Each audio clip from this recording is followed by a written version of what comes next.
The Galactic Council chamber was the largest room in the station. The walls stretched up 5 stories high, and the ceiling showed a view of the space beyond. Thousands of stars filled that view, and somewhere in that darkness were the homes of 100 different species. Dr. Marcus Hall sat in the observation gallery, looking down at the council members below. There were 23 of them today, representing the major powers in the galaxy. The air felt thick and cold, even though the temperature was controlled perfectly. Ambassador Krell stood at the center of the chamber. He was a Vorthian, tall and blue-skinned, with 4 arms that moved as he spoke. He held up a document that glowed with strange light. The document contained files. Old files. Very old files. "The records are clear," Krell said. His voice did not sound angry. It sounded tired. Every species that has encountered humans has recorded the same thing: violence, destruction, death. The humans call themselves explorers and traders. But the truth is written in our oldest documents. Marcus felt his chest grow tight. He had read those documents too. He knew what they said, and he knew they were incomplete. But Krell was not finished. 3,000 years ago, Krell continued, the Zelton made contact with a human colony. The Zelton wanted to trade. Within a month, the humans had destroyed their ship and taken their resources. The Zelton were forced to flee. They barely survived the journey home. The chamber was silent. Every eye in the room was fixed on Krell. Every eye in the room was fixed on Krell. 2,000 years ago, Krell went on, the Vorthians themselves encountered humans on an outpost planet. We tried to establish scientific cooperation. Instead, humans killed our researchers and claimed the planet. They called it conquest. They called it progress. We called it genocide. Marcus wanted to stand up. He wanted to shout that these stories were wrong, that they were told by people who did not understand what really happened. But he stayed silent. He knew that speaking now would only make things worse. Captain Lisa Romano sat next to him. She was the head of human security on the diplomatic station. Her jaw was clenched so tight that Marcus could see the muscles working in her face. She did not look at him. She kept her eyes on Krell. And most recently, Krell said, we have the accounts from the outer territories. Humans have been expanding into empty space, claiming worlds and resources without asking permission. They move like locusts across a field. They take what they want and leave destruction behind. The council members began to speak all at once. Low voices, urgent voices. They were not shocked. They were not surprised. They were simply confirming what they already believed. Marcus had learned something important in his work as a diplomat. Belief is stronger than truth. Once a species believes something about you, changing that belief is nearly impossible. Belief becomes history. History becomes law. The Zelton ambassador, a small creature with greenish skin, raised his hand. The question before this council is simple, he said. Are humans a threat to galactic peace? The records show they are. The evidence is clear. We must decide what to do about this threat. Now the silence in the chamber was different. It was heavier. It was the silence of a decision being made. Marcus finally stood up. He had to do something. Captain Romano put her hand on his arm, but he gently pulled free. He walked to the edge of the gallery and looked down at the council members. I asked permission to speak, he said. His voice was steady, but inside he felt like his heart was breaking. Krell looked up at him. For a moment, nothing happened. Then he nodded. The human delegate may speak. Marcus walked down the stairs that led from the observation gallery to the chamber floor. Every step felt heavy. Every eye in the room followed him. He had done this walk many times before, but today it felt different. Today it felt like walking toward a cliff. When he reached the center of the chamber, he stopped. He could feel the weight of their fear. It pressed down on him like a physical thing. The stories are real, he said. I will not tell you they are false. But stories are not history. Stories are what remains when the details are forgotten. Stories are what we tell ourselves when we are afraid. Krell made a sound that might have been a laugh. It was not a kind laugh. I know what you fear, Marcus said. He looked at each council member in turn. You fear that humans are predators. You fear that our strength makes us dangerous. You fear that we cannot be trusted. But I ask you to look deeper. Look at what those human attacks were really about. We know what they were about, the Zelton ambassador said. They were about conquest. No, Marcus said. The Zelton ship that was destroyed 3,000 years ago was trying to harvest a world that humans lived on. The Vorthian researchers were trying to take human children for study. The resources in the outer territories, those were being taken without permission, yes. But the humans did not take them because they wanted conquest. They took them because they needed to survive. No one spoke. Marcus continued. Humans are new to the galaxy. We did not know the rules. We did not know the laws. We did not know that entire worlds were supposed to be left empty for species we had never met. We learned because we made mistakes. But here is what you do not understand. Humans do not destroy for the sake of destruction. Humans survive. Humans protect. Humans will do terrible things. Yes, but always for a reason. We do not kill for pleasure. We do not conquer because we love power. We do what we must. The Zelton ambassador leaned forward. You are saying that humans are innocent? The word innocent came out like an insult. Marcus looked at him. I am saying that humans are dangerous, he said.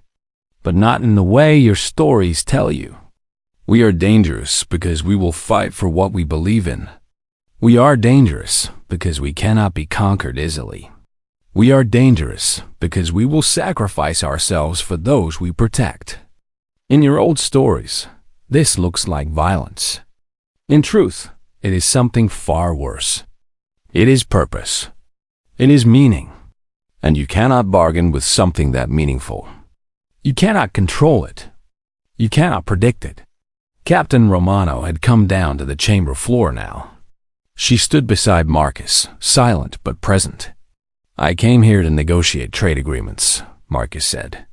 I came here to build bridges between our species. But I can see now that you do not want bridges. You want answers to old questions. You want confirmation that humans are the monsters your ancient stories speak of. I cannot give you that confirmation. I can only tell you the truth. Humans are here. We are real. We are not monsters. And we will not go away. The only question before this council is whether we will be your allies or your enemies. That choice is yours, not ours. Marcus stepped back. He had said what he needed to say. He did not know if it would change anything. He did not know if words could ever be stronger than ancient fear. But he had tried. And sometimes, that was all a person could do. 3 days after Marcus Hall made his speech to the Galactic Council, the message came through. A research vessel from the Zelton had transmitted a distress signal. The message was short and sharp. It came from the outer territories, from a scientific outpost near the planet Kepler-7. The message said one thing: humans had attacked. The Zelton scientists were under fire. 12 of them were already dead. The council chamber erupted like a volcano. Members shouted over each other. Some called for immediate military action. Others wanted to quarantine all human colonies. A few even suggested that humanity should be wiped out before they could become an even greater threat. Ambassador Krell stood at the center of it all, and he did not try to quiet them. He simply watched and waited, as if he had expected this moment all along. When he finally spoke, his voice was calm and sure. Now we have our answer, he said. The humans have shown their true face. We are at war. Marcus Hall was in the diplomatic station's communications center when he heard the news. The room was small and filled with screens that showed messages from dozens of different sources. When the Zelton distress signal came through, every screen lit up with alerts. Captain Lisa Romano was already on her way. Marcus heard her footsteps before she arrived. She pushed through the door with her security team behind her. "Tell me you have more information than what we just heard," she said. Her voice was hard and professional, but Marcus could hear the anger underneath. "I have a transmission from Kepler-7, the communications officer said. Her name was Beth, and she was good at her job. It came through about an hour after the distress signal. It's from David Cooper, the colony director. "Play it," Marcus said. The screen flickered, and suddenly they were looking at a man's face. David Cooper was dirty and exhausted. Blood was visible on his shirt. His eyes were wide, and he was talking fast. "This is David Cooper, director of the human settlement on Kepler-7. I am transmitting this on an emergency channel. The Zelton have attacked our colony. I repeat, the Zelton have attacked us. They were conducting unauthorized biological experiments on native wildlife. The creatures in question show signs of high intelligence and possible sentience. When we asked them to stop, they refused. We attempted to disable their equipment using non-lethal methods. The Zelton responded with lethal force." Cooper took a breath. He looked directly at the camera. "We defended ourselves. People died. Some of them were human. Some were Zelton. This was not an attack on them. This was defense of our home and our people. If there are survivors, we need help immediately. We are requesting emergency medical support," and the transmission cut off. The screen went dark. The room was completely silent. No one moved. No one spoke. "They are lying," said Marcus quietly. "The council will say they are lying." Captain Romano nodded slowly. "Yes, they will. And it will not matter what David says. The story has already been told.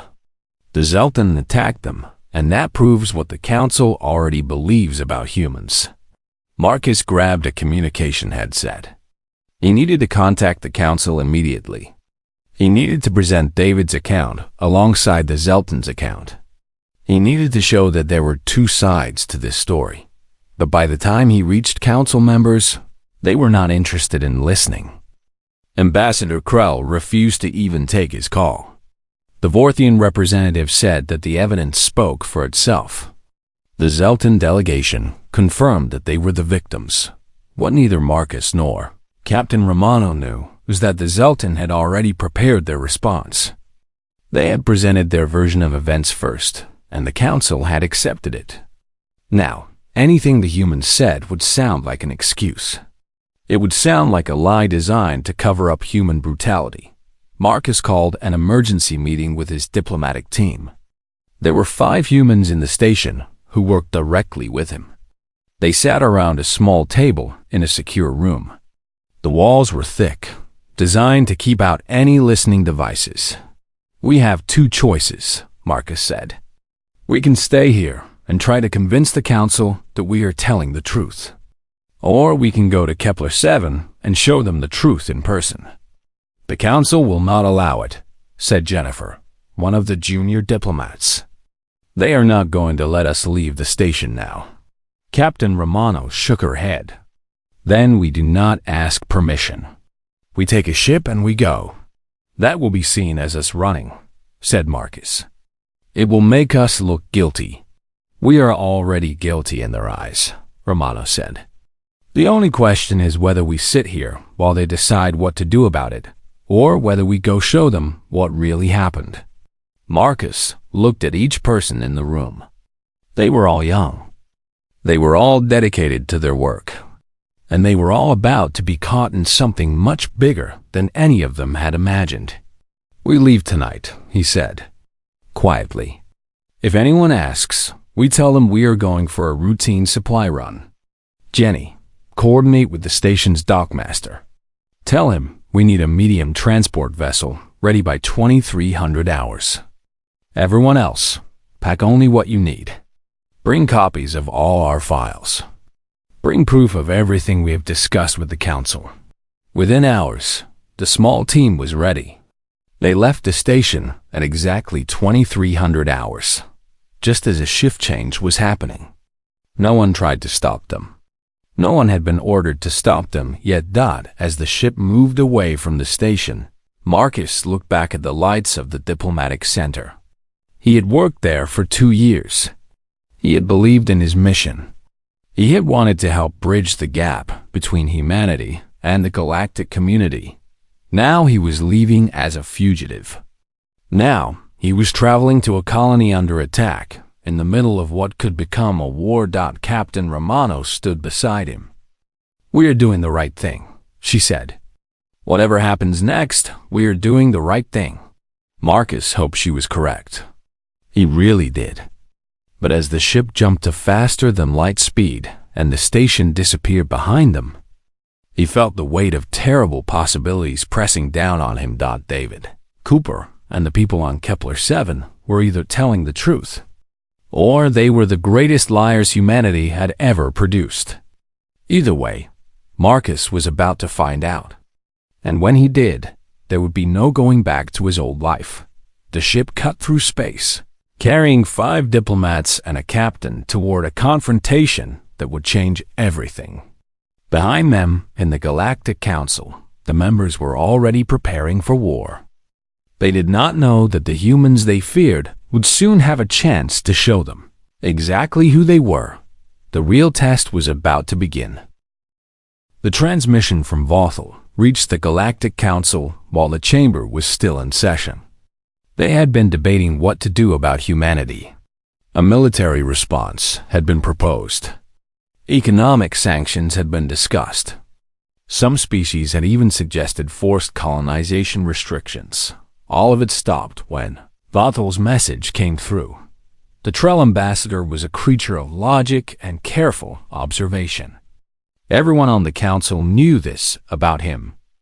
Vothel did not exaggerate. Vothel did not lie.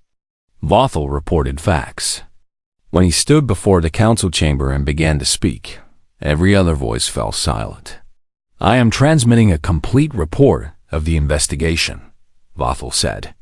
His voice was steady, but there was something different in it. Something that made the council members lean forward to listen carefully. The attack on the Zelton outpost was not an attack on the Zelton themselves.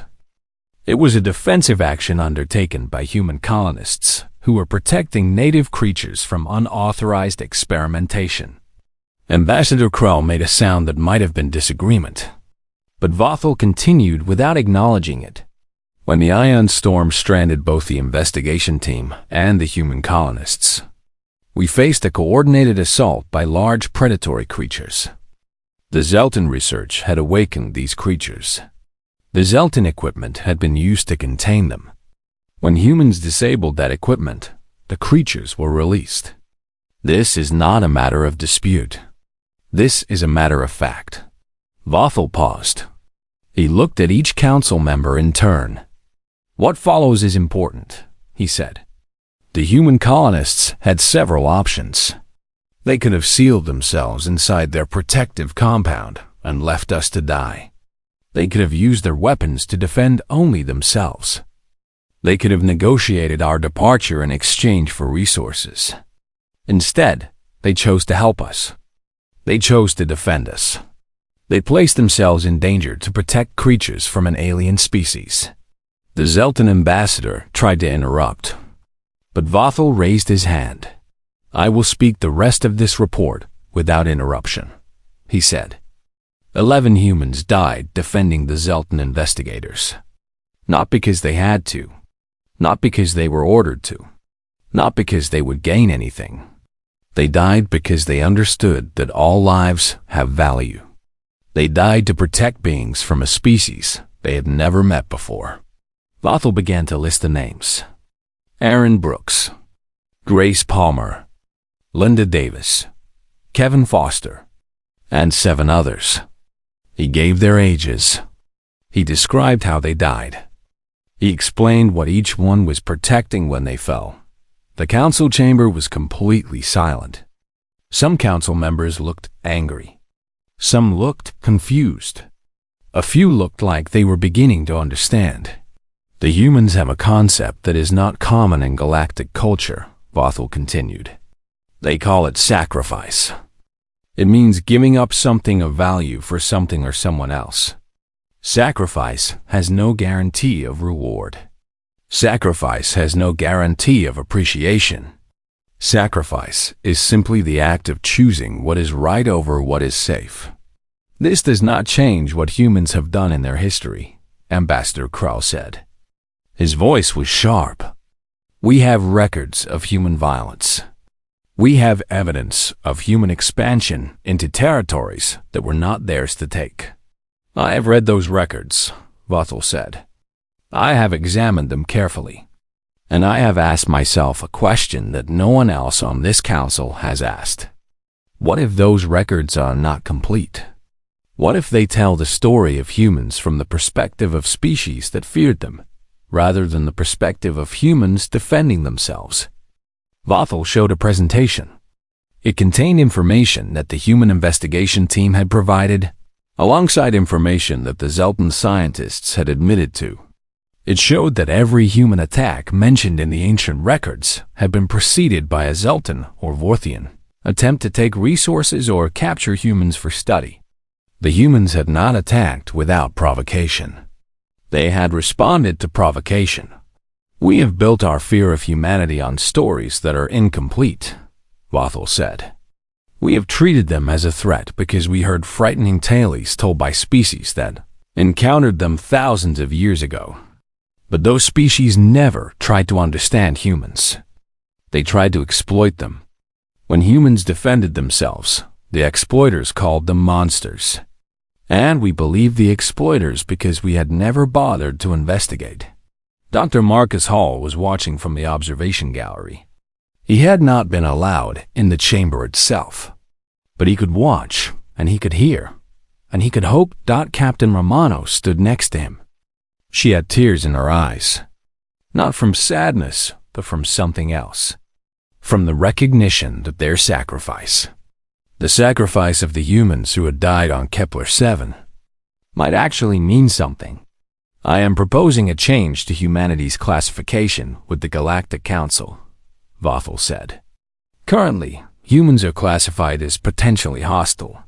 I propose that this classification be changed to protective species. This means that the Council recognizes humanity as a force that defends the innocent rather than attacks the weak. It means that we understand humans are dangerous, not because they are aggressive, but because they are brave. They are dangerous because they will fight for what they believe is right. They are dangerous because they cannot be intimidated into abandoning those they are sworn to protect. The vote was not unanimous. 7 council members voted against the change, but 16 voted in favor. The classification changed officially. Humanity was no longer seen as a threat to be contained. Humanity was now seen as an ally that needed to be understood and valued. In the weeks that followed, the Galactic Council sent formal apologies to the human government on Earth. They sent medical supplies and resources to Kepler. 7. They established research programs to study human culture and history more carefully. They wanted to understand what they had been wrong about for so long. David Cooper, the colony director, held a memorial service for the humans who had died. The Zelton scientists attended. The members of the investigation team attended. Marcus Hall came from the capital and spoke at the service. The humans who died here did not die in battle, Marcus said. They died because they chose to be better than they had to be. They chose to help creatures who had been studying them as if they were animals. They chose to sacrifice because it was the right thing to do, not because they were forced to do it. He spoke each name. He told the stories of each death. And he made sure that everyone understood why these humans would be remembered. Carol and Mitchell, the engineer who had led the defense of the compound, stood quietly through the service. She did not speak. She did not need to. The weight of what she had lost was visible in every line of her body. The memorial included a wall with the names of the dead. It was built from native stone, polished smooth. Each name was carved deep, so that it could never be worn away by time or weather. "They will be remembered," Vothel said to Marcus. "What they did will be remembered. And the galaxy will never forget what humans are truly capable of." Marcus looked at the wall. He looked at the names of his people who had given everything. And he understood that Vothel was right. The story of humanity had changed. Not through speeches or political maneuvering, but through the simple, brutal honesty of sacrifice. Humans were not the monsters of the ancient stories. They were something far more dangerous. They were creatures who chose to be good even when being good cost them everything. They were creatures who would die for strangers. They were creatures who understood that some things were worth dying for, and that terrified the galaxy, far more than any monster story ever could. The Galactic Council voted to send an investigation team to Kepler-7. This was a good decision from a political standpoint. It made them look fair and reasonable. They would gather the facts themselves, instead of relying on reports from either side. What they did not know was that their decision would trigger a chain of events that none of them could have predicted. The investigation team left the station 5 days after Marcus Hall and Captain Romano. The team included 5 neutral observers from different species, a medical unit, and a military escort. They were told to find the truth about the attack. They were told to examine both the human colony and the Zelton outpost. They were told to determine who was guilty and who was innocent. The council also made another decision. They insisted that Marcus Hall and his diplomatic team join the investigation. If the humans were truly innocent, then the humans could prove it. And if they were not innocent, then they would be there to face justice. Marcus and Captain Romano watched as the investigation team ship approached Kepler-7. They were traveling on a separate vessel, but they were being escorted. There was no doubt in anyone's mind that this was not an invitation. It was a command. The planet below was beautiful. It had oceans and continents. It had forests of strange plants with blue leaves. The human colony sat on a high plateau, protected from the worst of the planet's storms. The Zelton outpost was 50 kilometers away, built in a valley near a freshwater lake dot. As the ships began to descend, the sky above Kepler-7 turned dark. Not gradually, not like a normal sunset.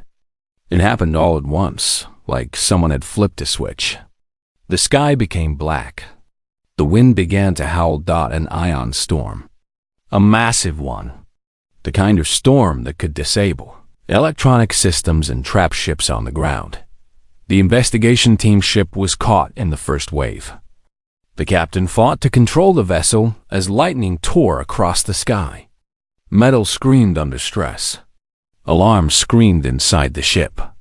And then, all at once, everything went quiet. The ship had lost power. It was falling toward the planet Dot in those final moments before impact. The captain did everything right. He angled the descent. He used the remaining momentum to slow the fall. And when the ship hit the ground, it came down hard, but it came down in one piece. The investigation team landed near the Zelton outpost. When they emerged from their ship, they found the landscape transformed. The ion storm was still raging all around them. Communications were down. The backup systems were fried. They were completely cut off from the outside world, and they were not alone. The creatures came from the hills. They were large and fast, with sharp claws and teeth that gleamed white even in the darkness. The Zelton scientists who were working at the outpost immediately recognized them. These were the native predators that the humans had warned about.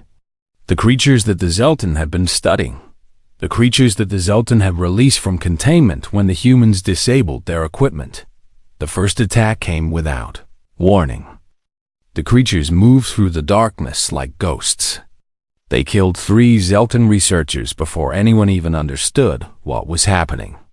The investigation team's military unit opened fire, but the creatures were fast.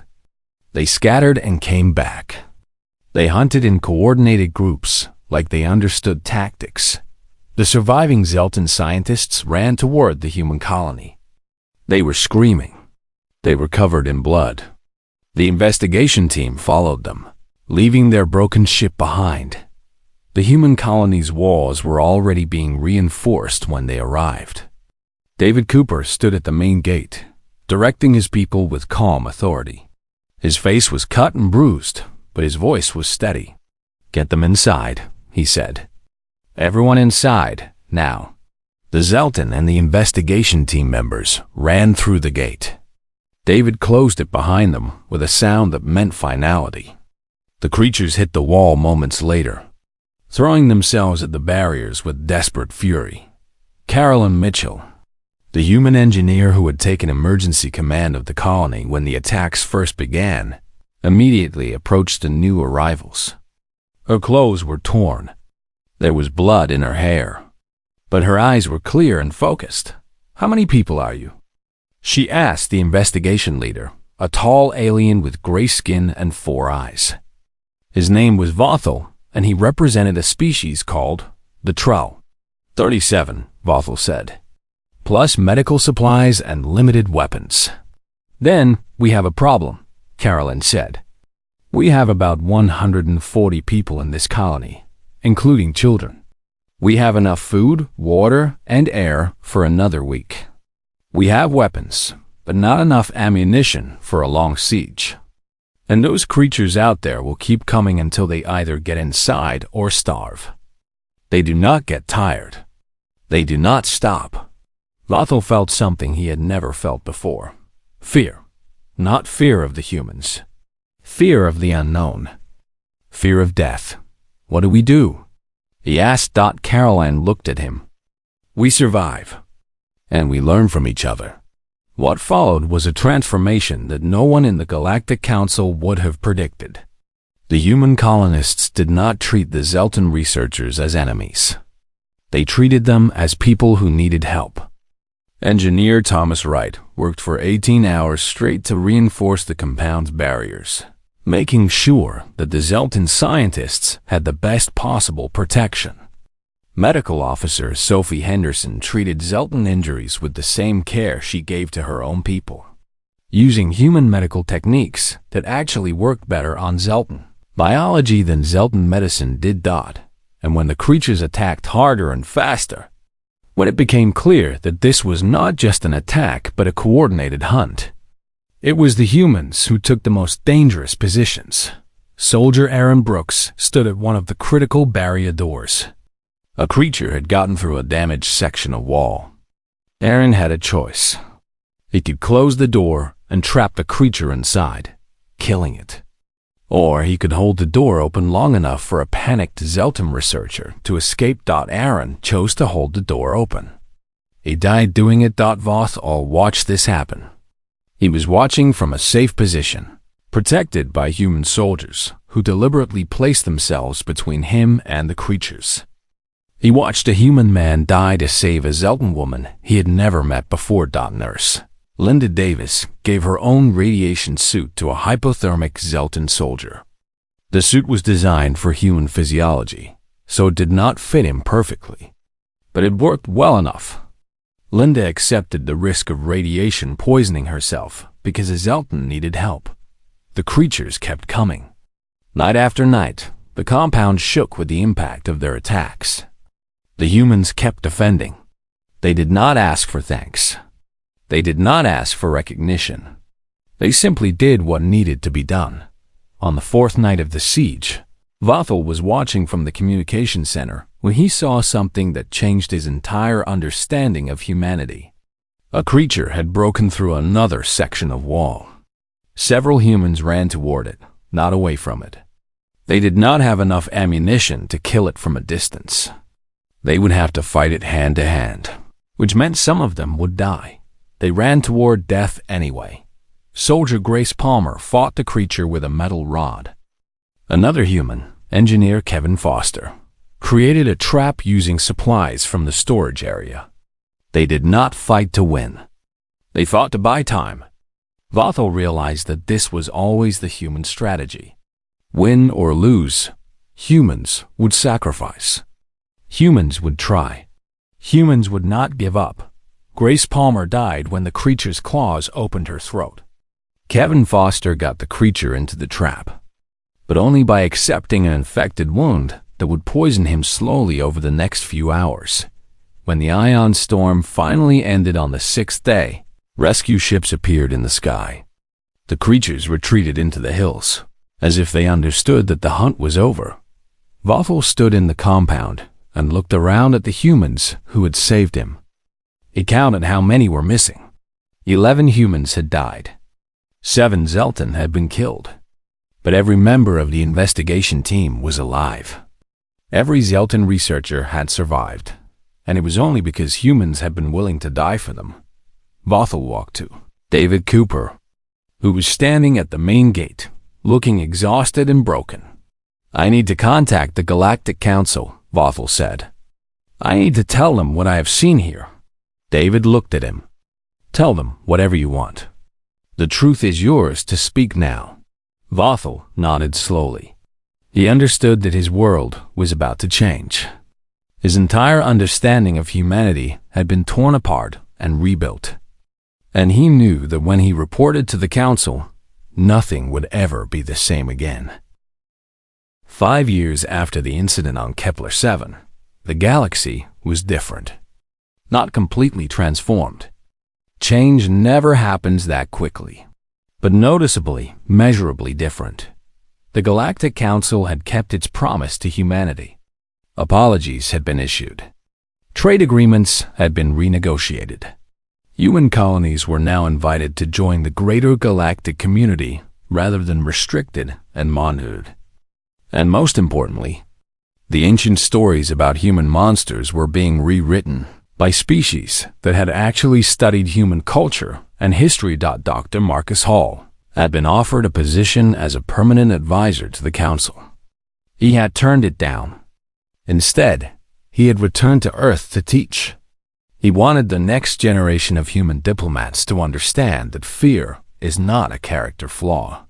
Fear is a rational response to the unknown.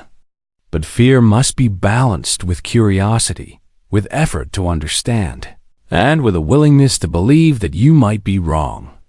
Captain Lisa Romano had remained in her security position, but her role had changed. She was no longer a guard protecting humans from a hostile galaxy. She was a liaison, helping different species understand human culture and teaching human soldiers to work alongside alien warriors. She found this work more fulfilling than anything she had done before. David Cooper had retired from his position as colony director. He had wanted to return to Earth and live a quiet life, but the media attention had made that impossible. He was famous now. He was the man who had led the defense of Kepler-7. He was the human who had protected the Zelton, the species that had originally attacked them. When journalists asked him about his decision to help the Zelton, David always gave the same answer. He said it was not a decision. There was never a choice. When people are in danger, you help them. That was just what humans did. That was not heroism. That was just being human. Carolyn Mitchell had become an engineer of even greater renown. She had designed better colony structures that could withstand both environmental threats and attacks. Her designs were now being used by dozens of species across the galaxy. And in every design, she built in areas of refuge, places where vulnerable beings could shelter regardless of what they were, or where they came from. When people asked her about this choice, she explained that it was a lesson learned on Kepler-7. Every living thing has value. Every creature deserves protection. And if you build something, you should build it with the understanding that someday you might have to defend it for someone else. The Zelton scientists had continued their research on the native creatures of Kepler-7. But the research had changed. They no longer studied the creatures as if they were objects to be understood and exploited. They studied them as intelligent beings worthy of respect. And they worked with the human colonists to develop a system that allowed both the creatures and the humans to coexist on the planet. Vothel, the Trell ambassador, had become something of a celebrity among the liberal species of the galaxy. He was invited to speak at universities and assemblies about his experience. He was asked to explain what it meant to change his mind, to admit that he had been wrong about an entire species. His answer was always consistent. He said that changing your mind about something important is not a weakness. It is a strength. It means you are capable of growth. It means you are willing to look at evidence that contradicts what you believe. It means you understand that your perspective is limited, and sometimes you need to see through the eyes of others.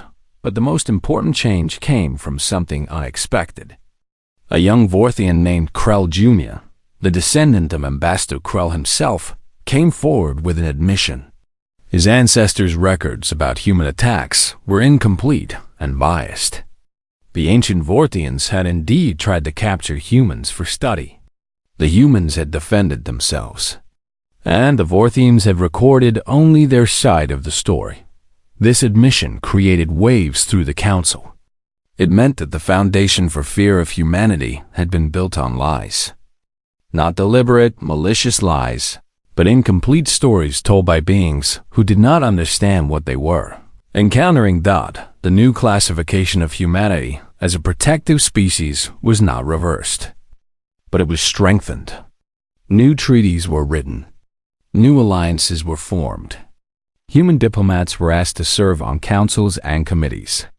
Human soldiers were invited to train alongside the best warriors from other species.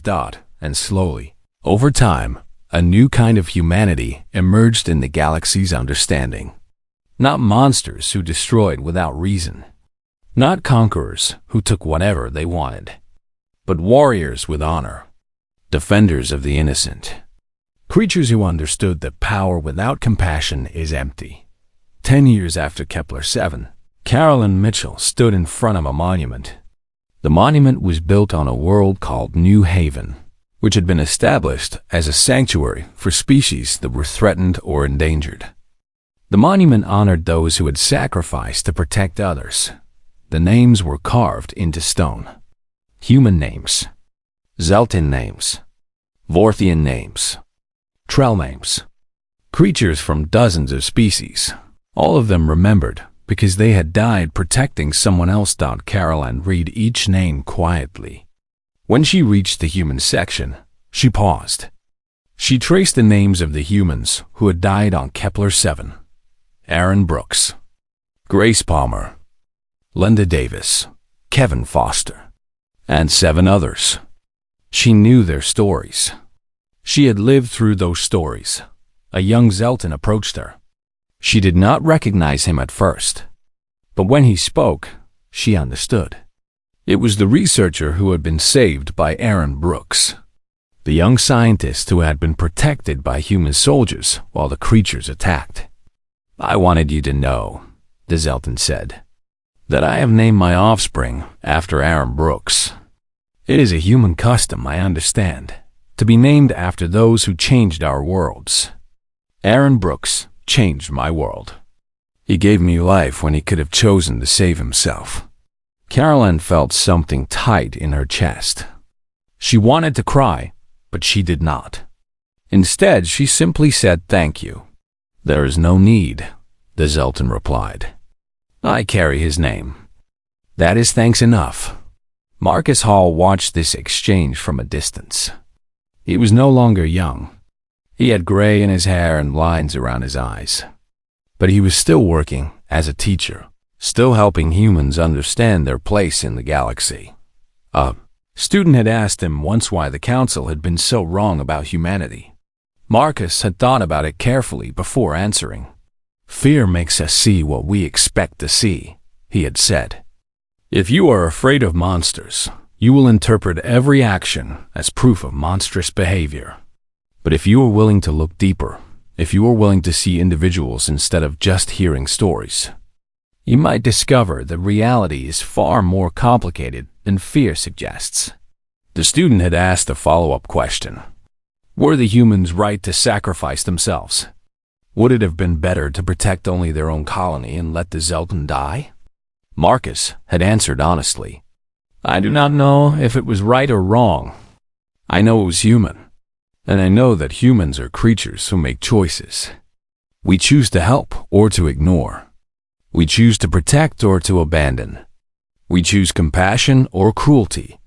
And sometimes, the choice to show compassion is the most dangerous choice of all. Because compassion means you see your enemy as a person. And once you see them as a person, you cannot kill them as easily. The galaxy had learned this lesson. Humans were not the monsters of ancient stories. They were something far worse for those who might have preferred simple enemies. They were creatures capable of terrible violence, yes, but they were also creatures capable of terrible compassion. And it was that compassion, that willingness to sacrifice, that made them truly dangerous. Carolyn stood at the monument for a long time. When she finally left, she did so with the knowledge that her people's sacrifice had changed the galaxy. Not through weapons or force, but through the simple honesty of their deaths. Through the willingness to die for what they believed was right. The sun was setting on New Haven as she walked away from the monument. In the distance, she could see members of a dozen different species working together on a new settlement. They were not working because they were forced to. They were working because they had learned that different species could exist together, could protect each other, could find meaning in that protection. Somewhere in the galaxy, humans were being born who had no memory of fear being directed at them. They would grow up in a world where humanity was not the monster of ancient stories. They would grow up knowing that humans had proven themselves to be something far better and far worse. Something true. Something real. Something worth understanding. And that, in the end, was all that anyone could ask for. To be truly understood. To be seen not for what people feared you might be, but for what you actually were. To be given a chance to prove through your actions that your species was worth saving. Humanity had been given that chance. And on Kepler 7, and on 1,000 worlds across the galaxy, humans had proven what they truly were. Not monsters. Not conquerors. But protectors. Warriors with honor. Creatures who understood that sacrifice was sometimes the truest form of strength. The stories of old had spoken of monsters called humans. The reality the galaxy had learned was far worse. The reality was heroes. And heroes, the galaxy discovered, were far more dangerous and far more valuable than any monster story could ever suggest.